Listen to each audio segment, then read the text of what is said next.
नमस्कार, मी विशाल परदेशी. संध्याकाळच्या बातम्यांमध्ये आपलं सगळ्यांचं स्वागत. आपण जाणून घेणार आहोत दिवसभरातल्या महत्त्वाच्या घडामोडी. सुरुवात करूयात चर्चेतल्या बातमीने. आणि ती बातमी आहे पुण्यातनं. पुण्यातील कसबा आणि पिंपरी चिंचवड मतदारसंघाची पोटनिवडणूक बिनविरोध करण्यासाठी मुख्यमंत्री एकनाथ शिंदेंनी विरोधी पक्षांना फोन सुरू केलेत.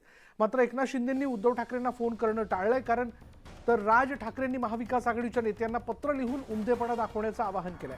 मात्र संजय राऊत आणि अजित पवार निवडणुकांवर ठाम आहेत. त्यामुळे निवडणुका बिनविरोध होण्याची शक्यता जवळपास मावळली आहे.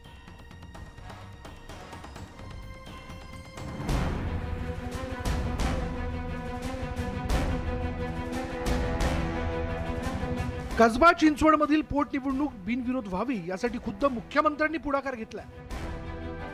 सर्वच प्रमुख विरोधी पक्षांसोबत एकनाथ शिंदेंनी चर्चा केली.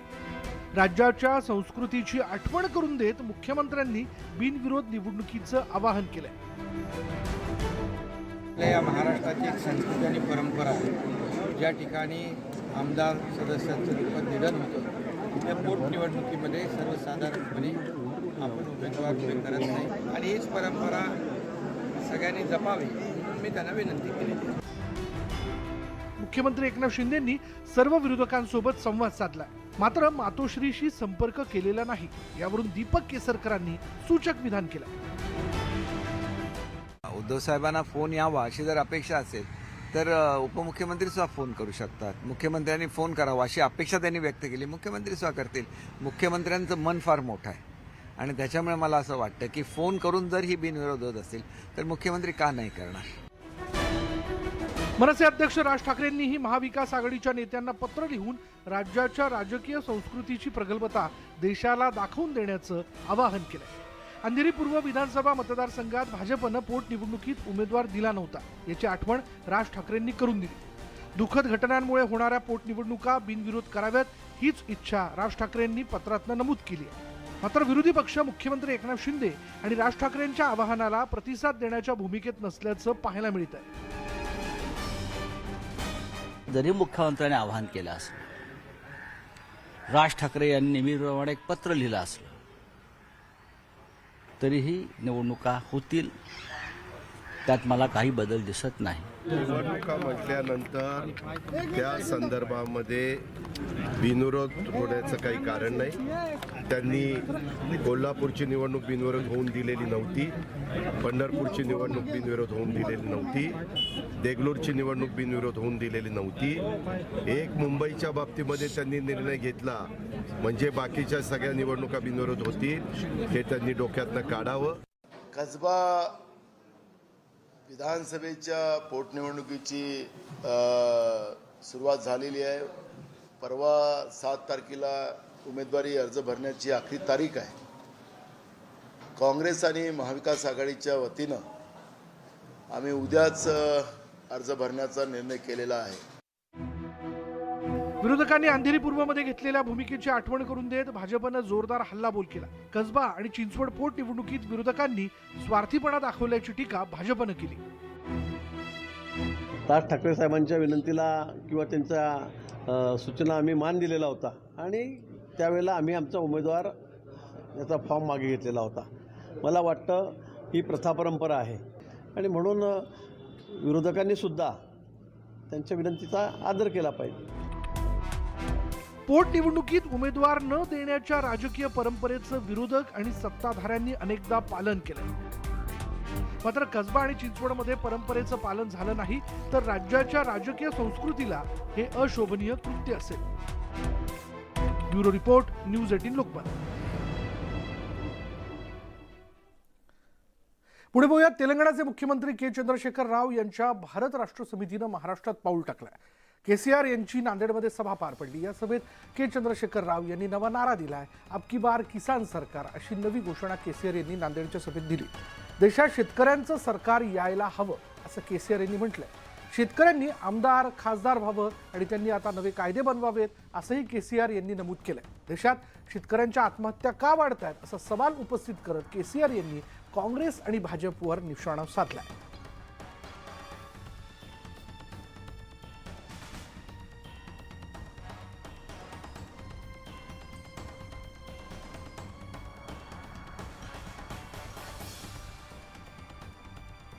बीआरएस का सबसे पहले नारा हिंदुस्तान में पहली बार किसी पार्टी ने कहा है, वो बीआरएस पार्टी है, अब की बार किसान सरकार।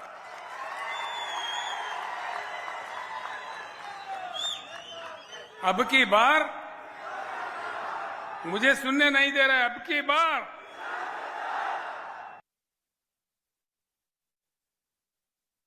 पचहत्तर साल के आजादी के बाद इतने मुख्यमंत्री, इतने पार्टियां, इतने सरकारें, इतने प्रधानमंत्री बनने के बाद आज देश में ना पीने को पानी मिलता है,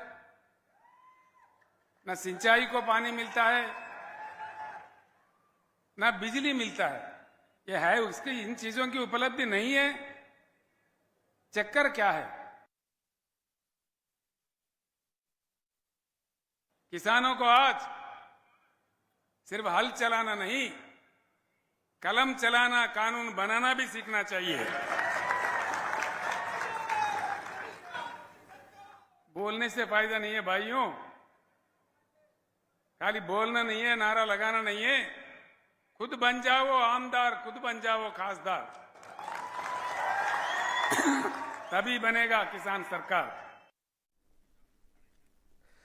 छत्रपती शिवरायांबाबत जितेंद्र आव्हाड यांनी केलेल्या वक्तव्यावरून पुन्हा नवा वाद निर्माण झाला होता। आव्हाडांवर शरद पवारांनी कारवाई करावी अशी मागणी भाजप आमदार प्रवीण दरेकर यांनी केली आहे। मात्र या वादानंतरही आव्हाड आपल्या वक्तव्यावरती ठाम आहेत। याचबाबत त्यांनी नवं ट्विट केलं। रावण काढून रामायणातून श्रीराम समजावून सांगा, दुर्योधन कर्ण काढून महाभारतातून कृष्ण अर्जुन समजून सांगा, आदिलशाही आणि मुघल बाजूला काढून श्री शिवाजी छत्रपतींचा इतिहास समजावून सांगा, इंग्रजांना बाजूला काढून भारतीय स्वतंत्र लढा समजावून सांगा, असं ट्विट आव्हाड यांनी केलंय। आणि त्यांनी केलेल्या या ट्विटमुळे ते कालच्या आपल्या वक्तव्यावर ठाम असल्याचं स्पष्ट होत आहे। नेमका आव्हाड काय बोलले होते ते आपण पाहूया। एमपीएससीचे विद्यार्थी आहेत का कोणी? अभ्यासक्रमातनं महाराष्ट्राचा इतिहास विषयच गायब करून टाकला। मला एक दिवशी तावडे विधानसभेत म्हणाले, जाहीर करून टाकलं की आम्ही मोगलांचा इतिहास पुस्तकातनं काढणार। म्हटलं मग शिवाजी महाराज काय गोट्या खेळले दाखवणार? अरे समोर औरंगजेब ठेवलाय म्हणून शिवाजी महाराज आहेत ना, अफजल खान आहे म्हणून शिवाजी महाराज आहेत ना, शाहिस्ते खान आहेत म्हणून शिवाजी महाराज आहेत ना, आणि त्याच्यातनं ते राज्य कारभार कसा चालवतात हे जगासमोर उदाहरण आहे ना।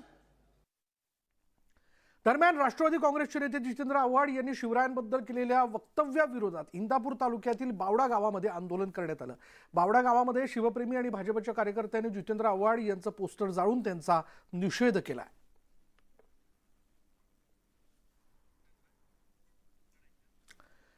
लव जिहादवरून खासदार सुप्रिया सुळे आणि भाजप आमदार नितेश राणेंमध्ये चांगलीच जुंपली आहे। लग्न कुणाशी करायचं हे ठरवणारे तुम्ही कोण? लव जिहाद या शब्दाचा अर्थ कुठल्याही डिक्शनरीत नाही, मी चर्चा करायला तयार आहे, असं आव्हान सुप्रिया सुळेंनी दिलंय। सुप्रिया सुळेंनी दिलेलं आव्हान नितेश राणेंनी स्वीकारलंय। सुप्रियाताईंनी वेळ आणि काळ सांगावा, मी त्यांना माझ्याकडे असणारे पुरावे देतो आणि त्यावरून सुप्रियाताईंचा नक्कीच मतपरिवर्तन होईल, असं नितेश राणे यांनी म्हटलंय। तर इंटरकास्ट लग्नाचा अर्थ काय? लव जिहादचा अर्थ काय? मला लवचा अर्थ माहिती आहे, मला जिहादचा अर्थ माहिती आहे, पण लव जिहादचा अर्थ कुठल्याही ऑक्सफर्डच्या डिक्शनरीमध्ये नाही। आणि मी एन रेकॉर्ड सांगते, आणि कुणाकडे असेल तर तुम्ही मला येऊन समजा, मी चर्चेला बसायला मान्य आहे। लव जिहाद हा नेमका विषय काय आहे? लव जिहाद हे कसं होतं त्या सगळ्याची माहिती मी स्वतः त्यांना द्यायला तयार आहे, जेणेकरून भविष्यामध्ये अशी कुठल्याही आमच्या हिंदू माता भगिनींना माझ्या बहिणींना कोण लव जिहादच्या नावाने फसवत असेल तर सुप्रियाताई आमच्या खांद्याला खांदा लावून त्या बहिणीला वाचवतील। म्हणून सुप्रियाताईंचं हे आव्हान मी स्वीकारलंय, त्यांनी वेळ आणि तारीख कळवावी। वर्ध्यातील 96व्या अखिल भारतीय मराठी साहित्य संमेलनाला आज उपमुख्यमंत्री देवेंद्र फडणवीस यांनी हजेरी लावली। यावेळी उपस्थितांना संबोधित करताना फडणवीसांची मिश्किल फटकेबाजी देखील पाहायला मिळाली। राजकारणी हे साहित्यिकांसाठी प्रेरणास्रोत असल्याचं सांगण्यासही ते विसरलेले नाहीत आणि यावेळी फडणवीसांच्या टोलेबाजीमुळे उपस्थितांमध्ये एकच हशा पिकला।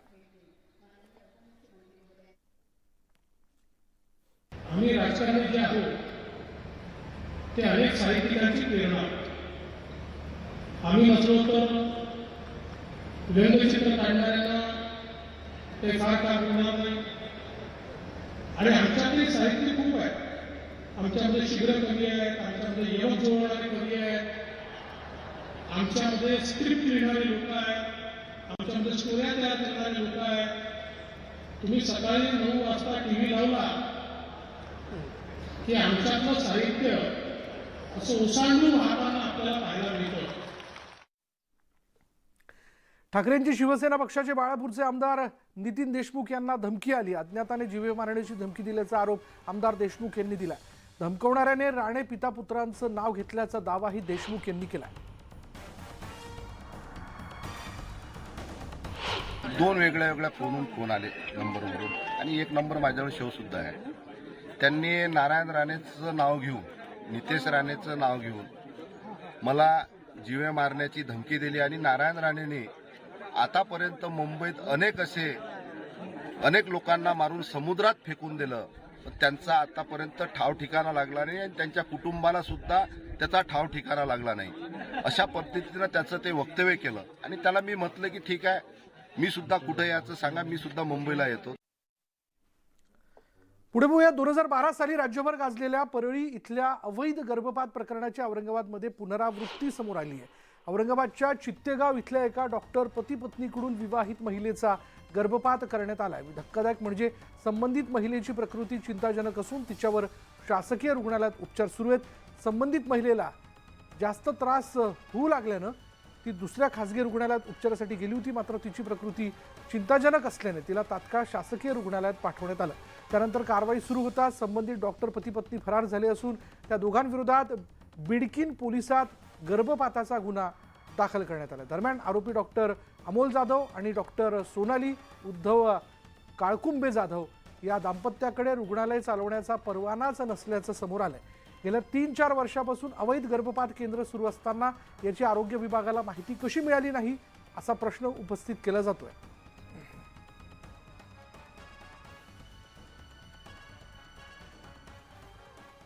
पुढली बातमी अशी की सिरियल सुसाईडमुळे कोल्हापूर जिल्ह्यात खळबळ उडाली आहे. वाकरे गावात 1.5 महिन्यात 4 युवकांनी आत्महत्या केल्यानं गावात भीतीचं वातावरण पसरलंय. मोबाईल आणि अंधश्रद्धेच्या अँगलनं या प्रकरणाचं गूढ वाढत चाललंय. पाहूयात त्याविषयीचा हा रिपोर्ट. एक गाव 4 आत्महत्या.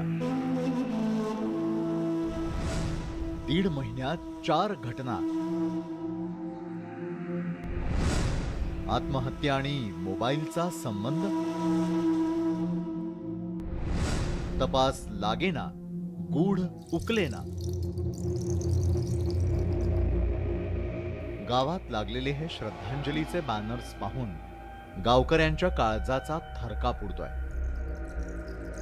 कारण 22 ते 27 या वयोगटातील गावातल्या 4 युवकांनी 1.5 महिन्यात आत्महत्या केली आहे. परिणामी गावात भीती पसरली आहे. भीतीमुळे गावातल्या रस्त्यांवरील वर्दळही कमी झाली आहे. 1.5 महिन्यात 3घांनी विष प्राशन केलं तर एकानं गळफास घेतला. 9 डिसेंबर 2022 रोजी युवराज पोवारनं आत्महत्या केली. 4च दिवसांनी म्हणजे 13 डिसेंबर 2022 रोजी शुभम पोवारनं आत्महत्या केली. 17 जानेवारी 2023 रोजी नितीन मोरेनं जीवन प्रवास थांबवला तर 31 जानेवारी 2023 रोजी विशाल कांबळेनं आत्महत्या केली. आत्महत्यांचं कारण अजून स्पष्ट होऊ शकलेलं नाही. मात्र या 4ही आत्महत्यांमध्ये एक समान धागा पाहायला मिळतोय आणि तो म्हणजे या 4घांनीही आत्महत्येच्या आधी मोबाईल फॉर्मॅट केले होते. मोबाईलचा विषय केला तर ते कसं आहे, आत्महत्या करताना मोबाईलचं ते फॉर्मॅट करूनच आत्महत्या करायला लागल्या. त्यामुळे गोष्टी काही समजणं झालेल्या आहेत. असा विषय झालेला आहे. अजूनपर्यंत एवढ्या आत्महत्या झालेल्या आहेत त्याचं काही कारण अजून कोणालाही समजलेलं नाही आहे. आत्महत्या जे केलेले जे 4 जण जे आहेत ते असं म्हणजे मित्रांच्या मध्ये मिळून मिसळून होतील, पण असं कोणाला रॅश बोलणं किंवा वाईट बोलणं अशी 4 पण नव्हती. कारण आदल्या दिवशी तर मित्रांच्या सोबत तिने जेवण केलेलं आहे, दंगा केलेला आहे, मस्ती केलेला आहे, पण आत्महत्या करतील असं कोणालाही वाटलं नव्हतं. पोलिसांनी 4ही आत्महत्यांचा तपास सुरू केलाय. भीती कमी व्हावी यासाठी गावकऱ्यांचं पोलिसांकडून प्रबोधन सुरू करण्यात आलंय. सदर गावामध्ये तात्काळ व्हिजिट करून त्या ठिकाणी कोपरा सभा घेऊन पवारवाडी आणि वाखरीवाडी या ठिकाणी लोकांचं प्रबोधन केलेलं आहे.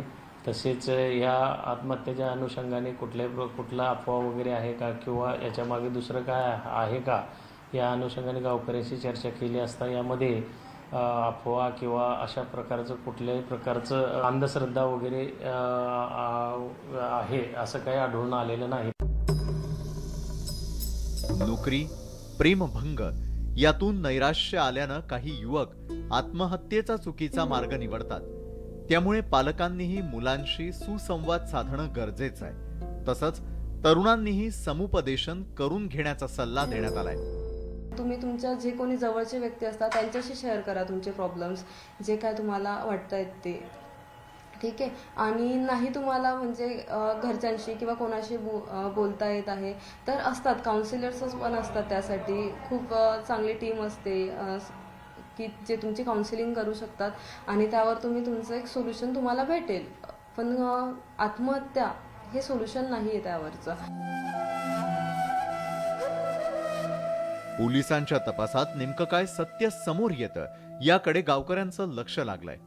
मोबाईल आणि आत्महत्यांचा काही संबंध आहे का हा तपासातला मुख्य भाग असल्याचंही स्पष्ट झालंय. ज्ञानेश्वर साळोखे, न्यूज 18 लोकमत, कोल्हापूर. ब्रेकनंतर आपलं स्वागत. ब्रेकनंतर बघूयात, पुणे नाशिक हायस्पीड रेल्वे प्रकल्पाला तत्वतः मंजुरी देण्यात आली आणि या संदर्भात उपमुख्यमंत्री देवेंद्र फडणवीस यांनी ट्विट करून माहिती दिली. याबद्दल देवेंद्र फडणवीसांनी केंद्रीय रेल्वे मंत्री अश्विनी वैष्णव यांचे आभार मानलेत. या प्रकल्पामुळे आता दोन्ही शहरांच्या विकासाला मोठी चालना मिळणार आहे. त्यामुळे आता पुणे आणि नाशिक आता रेल्वे ज्या आहेत त्या येत्या काळात आणखी सुसाट होणार आहेत. त्यामुळे विकास कामांनाही वेग येणार असल्याचा विश्वास यावेळी त्यांनी व्यक्त केला.